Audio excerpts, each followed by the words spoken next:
श्रीमद् भगवद गीता प्रथम अध्याय। धृतराष्ट्र उवाच धर्मक्षेत्रे कुरुक्षेत्रे समवेता युयुत्सवः मामकः पांडवाश्चैव किं कुर्वत् संजय।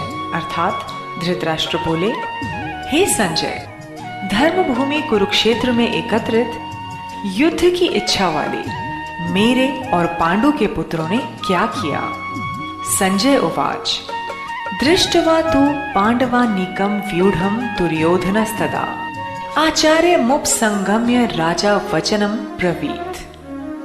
अर्थात संजय बोले, उस समय राजा दुर्योधन ने व्यूह रचना युक्त पांडवों की सेना को देखकर और द्रोणाचार्य के पास जाकर ये वचन कहा, पश्येताम पांडुपुत्राणाम आचार्य महतीम चमूम व्यूढ़ाम द्रुपद पुत्रेण तव शिष्येण धीमता। अर्थात हे आचार्य, आपके बुद्धिमान शिष्य द्रुपद पुत्र धृष्टद्युम्न द्वारा व्यूहाकार खड़ी की हुई पांडु पुत्रों की इस बड़ी भारी सेना को देखिए।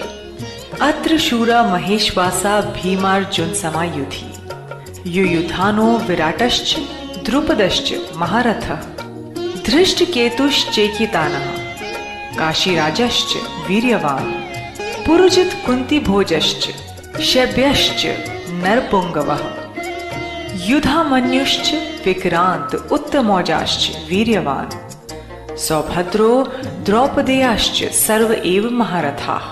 अर्थात इस सेना में बड़े बड़े धनुषों वाले तथा युद्ध में भीम और अर्जुन के समान शूरवीर सात्यकी और विराट तथा महारथी राजा द्रुपद, दृष्टकेतु और चेकितान तथा बलवान काशीराज, पुरुजित, कुंतीभोज और मनुष्यों में श्रेष्ठ शैव्य, पराक्रमी युधामन्यु तथा बलवान उत्तमौजा सुभद्रा पुत्र अभिमन्यु एवं द्रौपदी के पांचों पुत्र, ये सभी महारथी हैं। अस्माकं तु विशिष्टा ये तानि बोध द्विजुतम नायका मम सैन्यस्य संज्ञार्थम तान ब्रवीमि ते। अर्थात हे ब्राह्मण श्रेष्ठ, अपने पक्ष में भी जो प्रधान है उनको आप समझ लीजिए। आपकी जानकारी के लिए मेरी सेना के जो सेनापति हैं उनको बतलाता हूँ। भवान भीष्मश्च कर्णश्च कृपश्च समितिंजयः अश्वत्थामा विकर्णश्च सौमदत्तिस्तथैव च। अर्थात आप द्रोणाचार्य और पितामह भीष्म तथा कर्ण और संग्राम विजयी कृपाचार्य तथा वैसे ही अश्वत्थामा, विकर्ण और सोमदत्त का पुत्र भूरिश्रवा, अन्ये च बहवः शूरा मदर्थे त्यक्त जीविताः नाना शस्त्र प्रहरणाः सर्वे युद्ध विशारदाः। अर्थात और भी मेरे लिए जीवन की आशा त्याग देने वाले बहुत से शूरवीर अनेक प्रकार के शस्त्रास्त्रों से सुसज्जित और सब के सब युद्ध में चतुर हैं। अपर्याप्तम तदस्माकं बलम भीष्माभिरक्षितम पर्याप्तम त्विदमितेषां बलम भीमाभिरक्षितम। अर्थात भीष्म पितामह द्वारा रक्षित हमारी वह सेना सब प्रकार से अजेय है और भीम द्वारा रक्षित इन लोगों की ये सेना जीतने में सुगम है। अयनेषु च सर्वेषु यथा भागमवस्थिताः भीष्ममेवाभिरक्षन्तु भवन्तः सर्व एव ही। अर्थात इसलिए सब मोर्चों पर अपनी अपनी जगह स्थित रहते हुए आप लोग सभी निस्संदेह भीष्म पितामह की ही सब ओर से रक्षा करें। तस्य संजनयन हर्षम कुरुवृद्धः पितामहः सिंहनादं विंध्योच्चैः शंखम दद्मो प्रतापवान।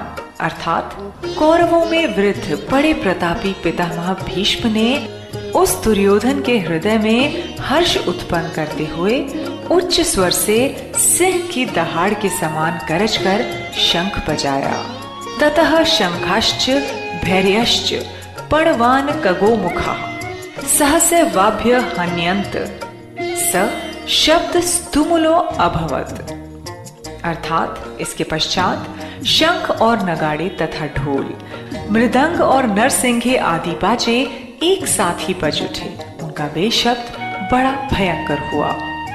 ततः श्वेतैर्य यैर युक्ते महति स्यंदने स्थितो माधवः पांडवश्चैव दिव्यो शंखो प्रदध्मतुः। अर्थात इसके अनंतर सफेद घोड़ों से युक्त उत्तम रथ में बैठे हुए श्री कृष्ण महाराज और अर्जुन ने भी अलौकिक शंख बजाए। पांचजन्यम ऋषिकेशो देवदत्तम धनंजयः पौंड्रम दध्मो महाशंखम भीमकर्मा वृकोदरः। अर्थात श्री कृष्ण महाराज ने पांचजन्य नामक, अर्जुन ने देवदत्त नामक और भयानक कर्म वाले भीमसेन ने पौंड्र नामक महाशंख बजाया। अनंत विजयम राजा कुंती पुत्रो युधिष्ठिरः नकुलः सहदेवश्च सुघोष मणि पुष्पको। अर्थात कुंती पुत्र राजा युधिष्ठिर ने अनंत विजय नामक और नकुल तथा सहदेव ने सुघोष और मणि पुष्पक नामक शंख बजाए। काश्यश्च परमेश्वासः शिखंडी च महारथः दृष्टद्युम्नो विराटश्च सात्यकिश्च पराजितः द्रुपदो द्रौपदेयाश्च सर्वशः पृथिवीपते सौभद्रश्च महाबाहुः शंखान दध्मुः पृथक पृथक। अर्थात श्रेष्ठ धनुष वाले काशीराज और महारथी शिखंडी एवं दृष्टद्युम्न तथा राजा विराट और अजय सात्यकी, राजा द्रुपद एवं द्रौपदी के पांचों पुत्र और बड़ी भुजा वाले सुभद्रा पुत्र अभिमन्यु, इन सभी ने हे राजन सब ओर से अलग अलग शंख बजाए। सघोषो धार्त राष्ट्राणाम हृदयानि व्यदारयत नभश्च पृथ्वीम चैव तुमुलो व्यनुनादयन। अर्थात और इस भयानक शब्द ने आकाश और पृथ्वी को भी गूंजाते हुए धार्त राष्ट्रों के अर्थात आपके पक्ष वालों के हृदय विदीर्ण कर दिए। अथ व्यवस्थितान दृष्टवा धार्तराष्ट्रान कपिध्वजः प्रवृत्ते शस्त्र संपाते धनुरुद्यम्य पांडवः ऋषिकेशम तदा वाक्यमिदमः महीपते। अर्जुनोवाच सेनयोरुभयोर्मध्ये रथम स्थापय मे अच्युत। अर्थात हे राजन, इसके बाद कपिध्वज अर्जुन ने मोर्चा बांधकर डटे हुए धृतराष्ट्र संबंधियों को देखकर उस शस्त्र चलने की तैयारी के समय धनुष उठाकर ऋषिकेश श्री कृष्ण महाराज से ये वचन कहा, हे अच्युत, मेरे रथ को दोनों सेनाओं के बीच में खड़ा कीजिए। यावदेतानि रिक्षे अहम योद्धु कामान वस्थितान कैर्मया सह योद्ध व्यमस्मिन रण समुद्यमे। अर्थात और जब तक कि मैं युद्ध क्षेत्र में डटे हुए युद्ध के अभिलाषी इन विपक्षी योद्धाओं को भली प्रकार देख लूं कि इस युद्ध रूप व्यापार में मुझे किन किन के साथ युद्ध करना योग्य है, तब तक उसे खड़ा रखिए। योत्सय मानान वेक्ष्य अहम य एत्रेऽत्र समागताः धार्तराष्ट्रस्य दुर्बुद्धेर युद्धे प्रिय चिकीर्षवः। अर्थात दुर्बुद्धि दुर्योधन का युद्ध में हित चाहने वाले जो ये राजा लोग इस सेना में आए हैं, इन युद्ध करने वालों को मैं देखूंगा। संजय उवाच एव मुक्तो ऋषिकेशो गुणाकेशेन भारत सेन योरु भयोर मध्ये स्थापयित्वा रथोत्तमम् भीष्म द्रोण प्रमुखतः सर्वेषां च महीक्षिताम् उवाच पार्थ पश्येतान् समवेतान् कुरुनीति। अर्थात संजय बोले, हे धृतराष्ट्र, अर्जुन द्वारा इस प्रकार कहे हुए महाराज श्री कृष्णचंद्र ने दोनों सेनाओं के बीच में भीष्म और द्रोणाचार्य के सामने तथा संपूर्ण राजाओं के सामने उत्तम रथ को खड़ा करके इस प्रकार कहा कि हे पार्थ, युद्ध के लिए जुटे हुए इन कौरवों को देख। तत्र पश्यस्ति थतान पार्थः पितृनथ पितामहान् आचार्यान् मातुलान् भ्रातॄन् पुत्रान् पौत्रान् सखींस्तथा श्वशुरान् सुहृदश्चैव सेनयोरु भयोरपि अर्थात इसके बाद प्रथापुत्र अर्जुन ने उन दोनों ही सेनाओं में स्थित ताऊ चाचों को, दादों परदादों को, गुरुओं को, मामाओं को, भाइयों को, पुत्रों को, पौत्रों को तथा मित्रों को, ससुरों को और सुहृदों को भी देखा। तान समीक्षय स कौन्तेयः सर्वान् बन्धून् वस्थितान् कृपया पर्याविष्टो विषिदन्नि तं ब्रवीत अर्थात उन उपस्थित संपूर्ण बंधुओं को देखकर वे कुंती पुत्र अर्जुन अत्यंत करुणा से युक्त होकर शोक करते हुए ये वचन बोले।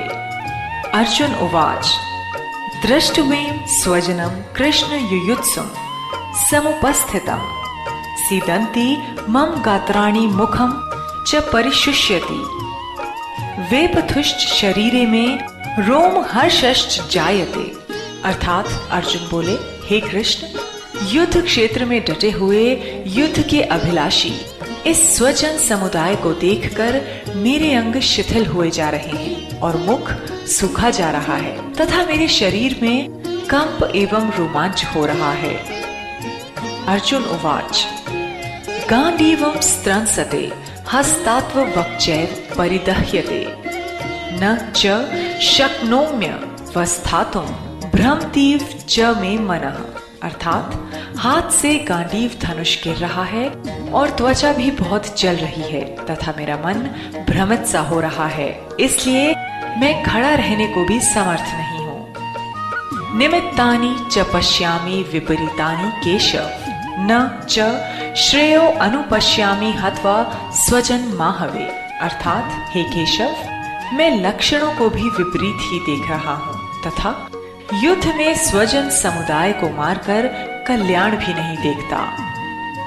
न कांक्षे विजयम कृष्ण न च राज्यम सुखानि च किम नो राज्येन गोविंद किम भोगैर जीवितेन वा अर्थात हे कृष्ण, मैं न तो विजय चाहता हूँ और न राज्य तथा सुखों को ही। हे गोविंद, हमें ऐसे राज्य से क्या प्रयोजन है अथवा ऐसे भोगों से और जीवन से भी क्या लाभ है।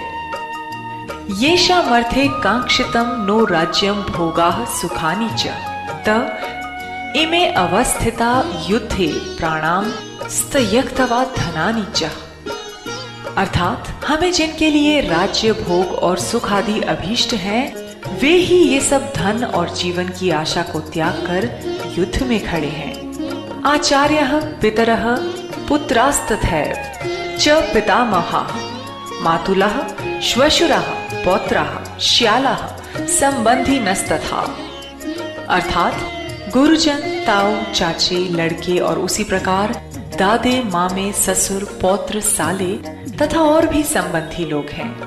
एतान हंतु मिच्छामि घ्नतो अपि मधुसूदन अपि त्रैलोक्य राज्यस्य हेतुः किम नु महि कृते अर्थात हे मधुसूदन, मुझे मारने पर भी अथवा तीनों लोगों के राज्य के लिए भी मैं इन सबको मारना नहीं चाहता, फिर पृथ्वी के लिए तो कहना ही क्या है।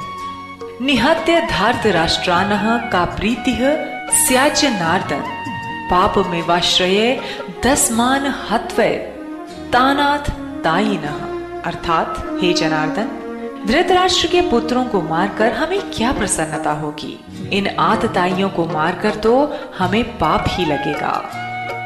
तस्मान नारहा वयम हंतुम धार्तराष्ट्रान स्वबांधवान स्वजनम ही कथम हत्वा सुखिनः स्याम माधव अर्थात अतएव ए माधव, अपने ही बांधव धृतराष्ट्र के पुत्रों को मारने के लिए हम योग्य नहीं हैं, क्योंकि अपने ही कुटुंब को मारकर हम कैसे सुखी होंगे।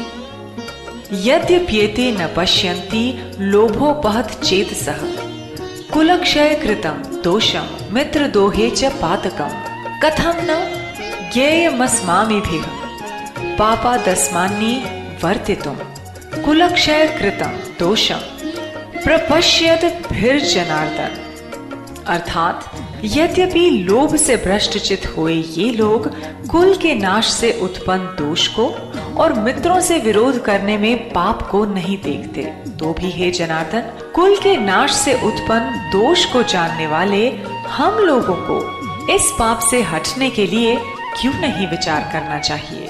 कुलक्षये प्रणश्यन्ति कुल धर्मः सनातनः धर्मे नष्टे कुलम कृतस्तन्मधर्मो अभिभवत्युत। अर्थात कुल के नाश से सनातन कुल धर्म नष्ट हो जाते हैं। धर्म के नाश हो जाने पर संपूर्ण कुल में पाप बहुत फैल जाता है। अधर्माभिभवात् कृष्ण प्रदुष्यन्ति कुल स्त्रियः स्त्रीषु दुष्टासु वार्ष्णे जायते वर्ण संकरः।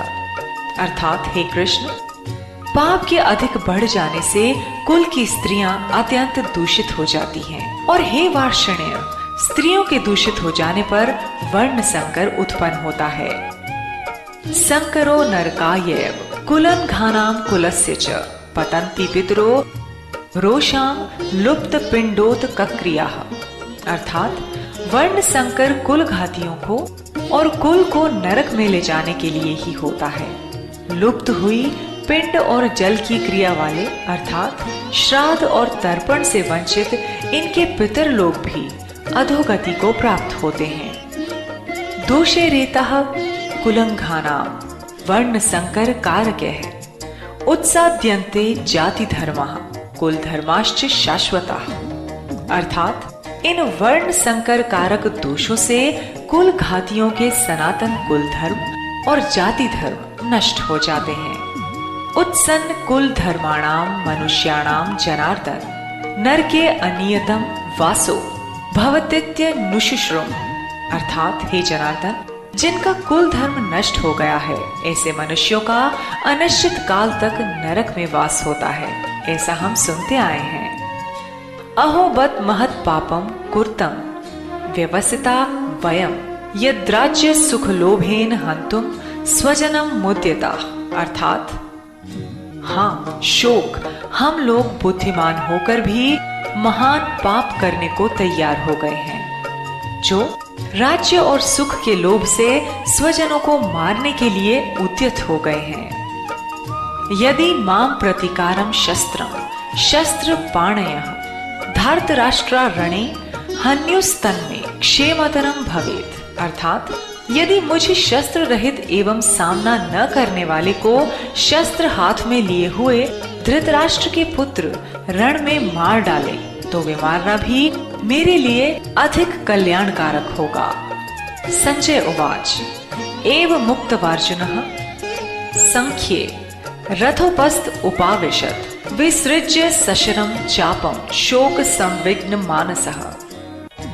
अर्थात संजय बोले, रणभूमि में शोक से उद्विग्न मन वाले अर्जुन इस प्रकार कहकर बाण सहित धनुष को त्याग कर रथ के पिछले भाग में बैठ गए। तत्सदीति श्रीमद् भगवद गीता सुपनिषत्सु ब्रह्म विद्यायाम योग शास्त्रे श्री कृष्ण अर्जुन संवादे अर्जुन विषाद योगो नाम प्रथमोध्यायः।